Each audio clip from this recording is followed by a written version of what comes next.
A graça e a paz, meu irmão, minha irmã, tudo jóia? Tudo bem com vocês? Bom, eu espero que sim.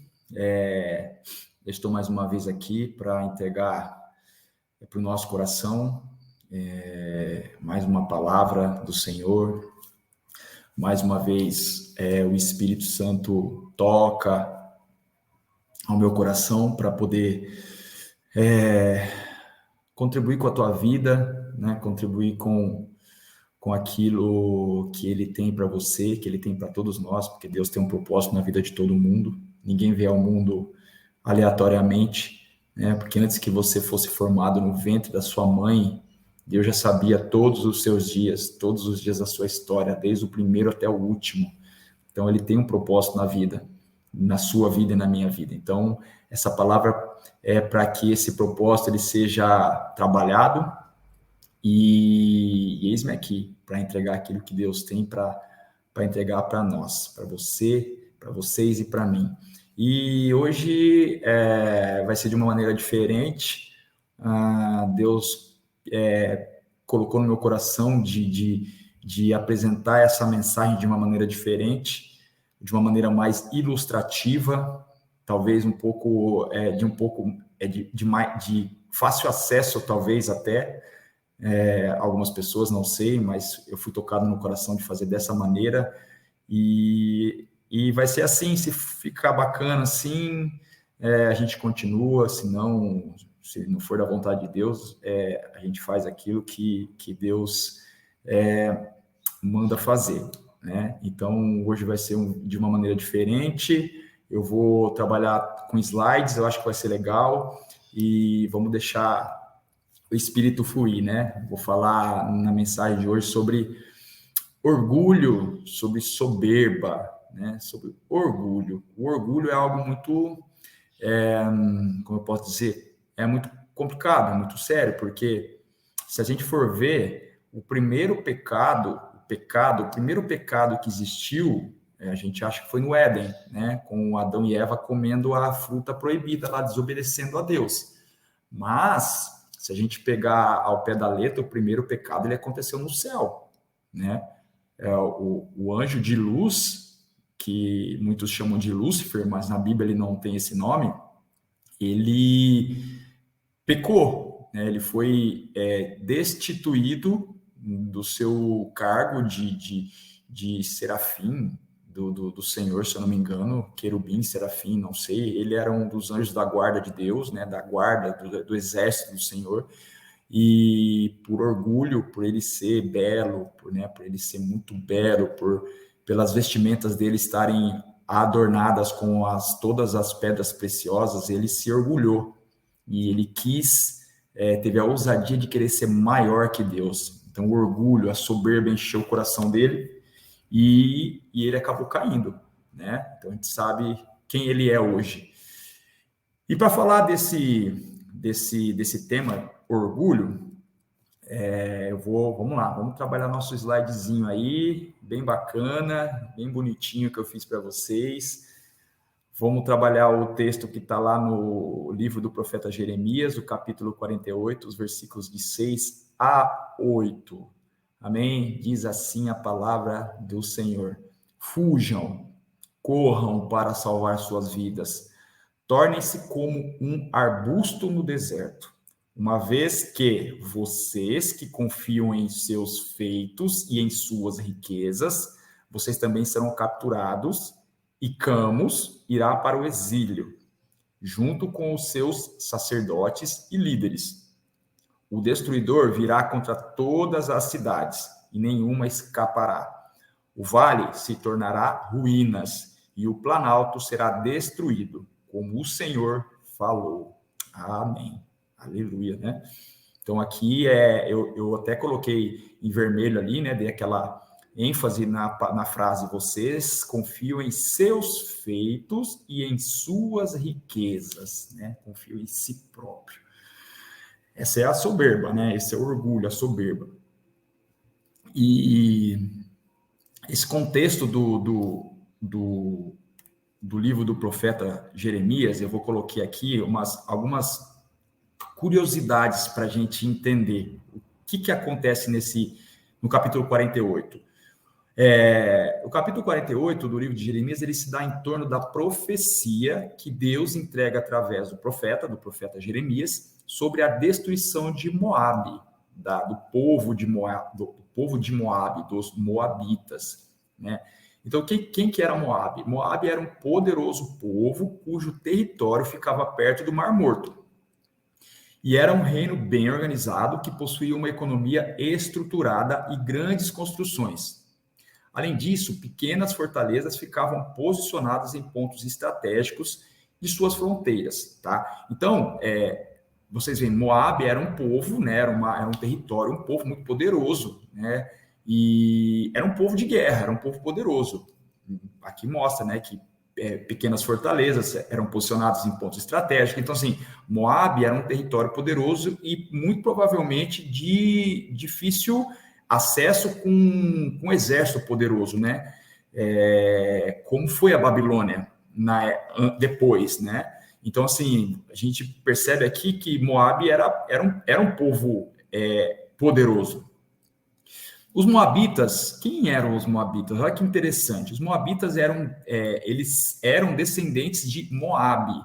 Quem era Moabe? Filho de Ló, que era sobrinho de Abraão. Ló é aquele que Abraão foi, quando Deus falou, sai da sua terra, sai da sua parentela e vai para aquela terra, para a terra que eu vou te falar, e que Abraão vai e leva Ló junto com ele, né? É o sobrinho de Ló. Olha só, quando as filhas de Ló viram que, após a morte da mãe, no episódio narrado pela Bíblia, na destruição de Sodoma e Gomorra, lembra quando a esposa de Ló morre, olhando para trás, ela vira uma estátua de sal, que os anjos falam, vai, foge, mas não olhem para trás. E a esposa de Ló desobedece, olha para trás, vira uma estátua de sal e morre, né? Então, quando as filhas de Ló viram que, depois da morte da mãe, a descendência do seu pai estava comprometida. E a filha mais velha enganou o pai, né? Enganou Ló e teve relações com ele. Tá? E dessa relação da filha mais velha com Ló, veio Moabe. Veio o filho, que Ló deu o nome de Moabe, né? Que a filha de Ló deu o nome de Moabe. A filha mais nova, porém, também enganou o pai, né? Então não foi só a mais velha. As duas filhas, a mais nova e a mais velha, as duas enganaram os pais. E a filha mais nova também enganou Ló, tendo relações com ele, onde foi gerado Ben-Ami.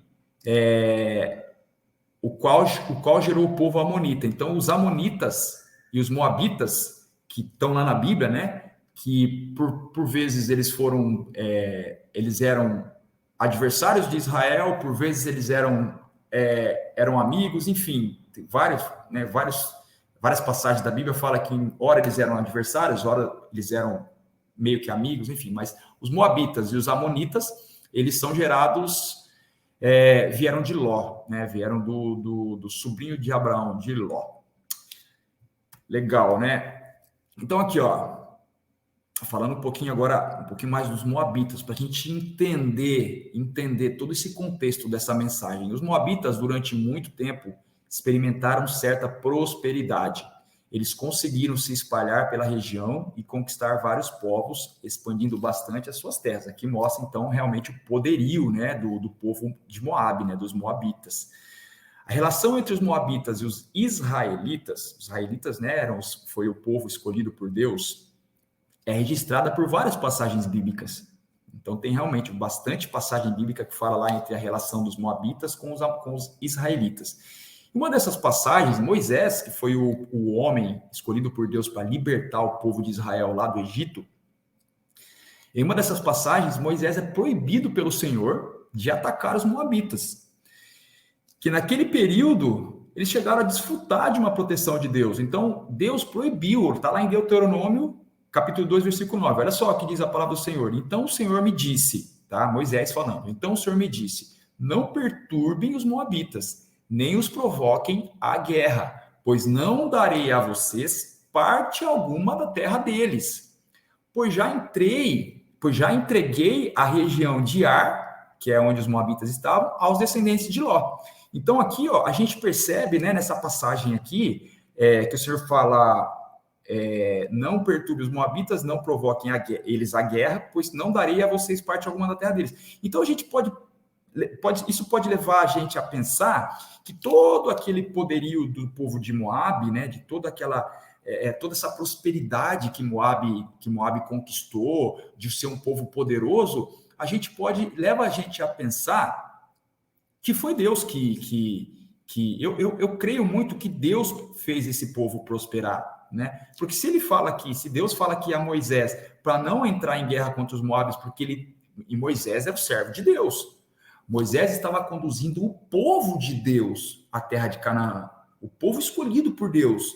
E Deus mandou o povo de Israel destruir vários outros povos para chegar até a terra de Canaã. E por que Moabe não? Né? Por que Deus manda não? Já entreguei aquela região aos descendentes de Ló, né? Por quê? Porque Deus... Toma um golinho de café.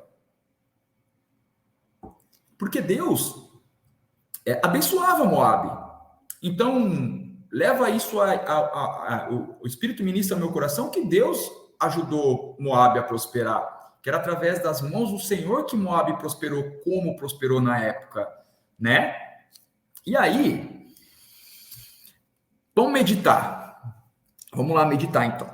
Por que Deus executou o seu juízo sobre o povo de Moabe, destruindo-os totalmente, porque Moabe foi destruída, tá? Moabe não existe mais, o povo de Moabe não existe mais. Então, Deus destruiu. Deus usou o profeta Jeremias para profetizar, para entregar a profecia da destruição, e aconteceu, tá? Deus destruiu totalmente o povo de Moabe. Mas mesmo depois de certa ocasião, tê-los protegido de serem atacados pelos israelitas. Por que Deus, depois de ter defendido Moabe, de ter falado para Moisés, não entre em guerra contra Moabe, porque eu não vou deixar vocês ganharem, e porque um tempo depois, né, séculos depois, Deus executa o juízo e destrói Moabe? Aí aqui está embaixo a resposta, ó, pelo orgulho e pela soberba. Então, isso leva a gente a meditar, né? Com certeza, o povo moabita, ele não adorava o Senhor, né? Deus usou profetas para pregar o arrependimento a Moabe, como usou para pregar o arrependimento aos israelitas também, por muitas vezes na Bíblia. Deus também levou o povo de Moabe a se arrepender. Mas o que acontece? Por que o povo de Israel não foi dizimado? Israel existe até hoje, né? Hoje a gente tem o país, né? Israel existe até hoje. Por que Israel existe até hoje, 2023, e o povo de Moabe foi destruído? Porque Israel se arrependeu. Israel pecava, mas se arrependia. Israel fazia, mas se arrependia. E Moabe não. Então, assim, o povo de Israel também prosperou, né? A gente pega na Bíblia e vê como o povo de Israel prosperou, como até hoje é um povo rico, é um país rico, né? Cheio de tecnologia. Mas a prosperidade do povo de Moabe levou-os a serem orgulhosos, serem soberbos, a acreditarem que tudo que eles possuíam, toda a glória, todo o poderio das suas riquezas, das suas terras, do seu exército, das suas conquistas, se davam a si próprio, a própria força deles como exército, como povo forte, né? Então, o orgulho e a soberba entrou no coração do povo de Moabe. E o que Deus quer entregar nesse ensinamento para o nosso coração? A não nos agarrarmos na autossuficiência, tá? O que seria autossuficiência? Você não achar que você consegue as coisas por si só. É lógico que você tem que ir atrás, né? Você tem que ir atrás daquilo que você quer. Mas quem é que te dá o fôlego de vida todas as manhãs? Quem permite que você levante da sua cama todas as manhãs? Ou melhor, quem permite que você tenha uma cama? Quem permite que você tenha saúde? Quem permite que você tenha inteligência? Quem permite tudo isso? É Deus. Então, a gente tem que entender que tudo é permissão de Deus.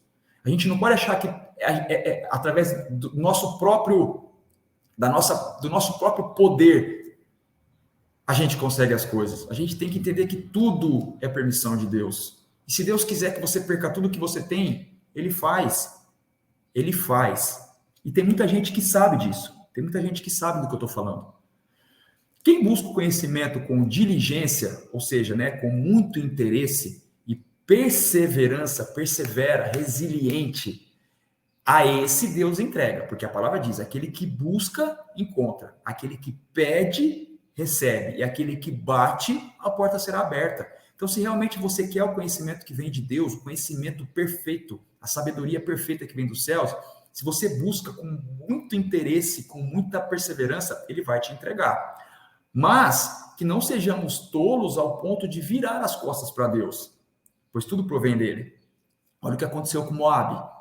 Moabe conquistou tudo que conquistou, mas virou as costas para o Senhor. Moabe adorava outros deuses. O povo moabita era pagão. O povo de Moabe adorava deuses, adorava imagem de escultura, adoravam estátuas, adoravam vários deuses, mas não adorava o único e verdadeiro Deus, o Deus vivo, o Deus que é vivo, né? E aí o que aconteceu com eles? A tolice, a soberba de Moabe, o que veio a fazer acontecer? Moabe não existe mais, né? Sem Deus, não somos nada. É Ele quem abençoa. E é através do seu Espírito que a sabedoria nos é entregue em abundante medida. Então, a sabedoria de Deus vem através do Espírito Santo. Então, é o Espírito Santo que habita naquele que confessa a sua fé em Jesus, aquele que aceita Jesus como único e suficiente Salvador, nada mais, nenhuma imagem de escultura, nenhuma outra pessoa, tá? Nenhum outro ídolo tem que existir na sua vida, porque só um morreu por você e por mim na cruz, para que nós fôssemos salvos, para que os nossos pecados fossem esquecidos e perdoados. Só Jesus. Quando você aceita esse senhorio de Jesus sobre a sua vida, você recebe o Espírito Santo. E com o Espírito Santo vem muita coisa boa. Inclusive, dentre uma delas, a sabedoria. A sabedoria que vem do céu para a sua e para a minha vida, né? Então, aqui eu queria contar para vocês rapidinho uma experiência que eu tive na igreja, logo no começo da minha caminhada, né? Logo quando eu tinha me convertido, e estava caminhando na fé, era uma criança ainda na fé, não que eu não seja ainda, mas eu já tenho uma certa maturidade espiritual, mas naquela época eu estava de uma maneira que eu estava recebendo muita coisa de Deus. Deus estava me dando muito conhecimento, eu estava tendo muito entendimento já da palavra, porque eu estava buscando bastante, sabe?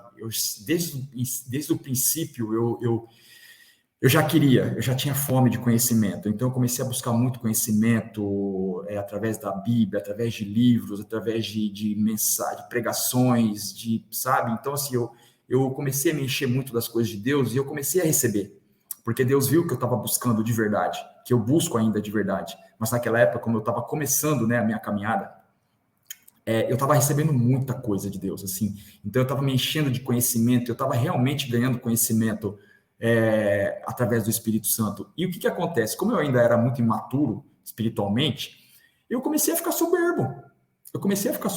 Sabe? Eu comecei no meu coração ver as coisas, ver as pessoas e comecei a meio que, para mim mesmo, tá? Não para os outros, não para ninguém, mas para mim mesmo. Comecei a julgar, comecei a achar certas atitudes ridículas. No meu interior, no meu coração, eu comecei como eu posso dizer, criticar, a desfazer das pessoas, sabe? E eu lembro que lá no começo eu estava querendo enfiar o evangelho goela abaixo dos meus pais, por exemplo. Eu cheguei a ter, acho que, 2 ou 3 discussões com os meus pais em relação ao evangelho, em relação à Bíblia, a palavra de Deus, querendo enfiar goela abaixo deles o evangelho, sabe? Por conta da soberba, por conta da falta de sabedoria, né? E eu lembro que um dia eu estava na igreja, antes de um culto, sentado, esperando começar o culto, e o Espírito Santo veio até mim e falou desse jeito para mim, como está aí na frase, entre aspas. E aí, quem que você pensa que você é? Foi realmente dessa maneira que o Espírito Santo falou. Quem que você pensa que você é? Desce, velho. Desce daí. Pode descer. Pode descer, porque sem mim você não é nada. Sem a minha presença na tua vida, você não é nada. E não é você, isso o Espírito Santo falando para mim, tá? E não é você que vai, como é que é a palavra que ele usou? Que vai convencer alguém para me adorar. Que vai convencer alguém da minha palavra, do meu evangelho. Não é você, sou eu, o Espírito Santo. E ele usou a minha conversão, né? Como é que você chegou até mim?